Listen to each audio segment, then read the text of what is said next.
একদিকে হাজার হাজার কোটি টাকা খরচ করেও নগরের জলবদ্ধতার সুফল মিলছে না।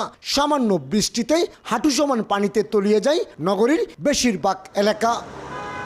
অন্যদিকে বৃষ্টি কিংবা ড্রেনের পানি অপসারণের যে পথ সেগুলো ভরাট হয়ে গেছে অনেক আগেই, অর্থাৎ কর্ণফুলীমুখী প্রতিটি খালের মুখ ভরাট হয়ে যাওয়ায় বৃষ্টির পানি নদীতে যেতে না পেরে নগরীতে জলবদ্ধতার সৃষ্টি করছে।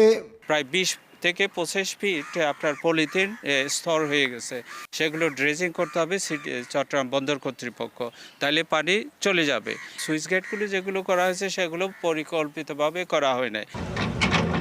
এদিকে আবার গত কয়েক সপ্তাহ ধরে কিছুটা ভিন্ন চিত্র কর্ণফুলী নদীর উজান অংশে। নগরীর চাকতাই খালের মুখ থেকে মাটি অপসারণ করছে বিশেষায়িত ক্রোকোডাইল ড্রেজার। কর্ণফুলী নদীর খনন কাজে ব্যবহৃত বড় সাইজের ড্রেজারগুলো মাটি ভরাটের কারণে খালের মুখ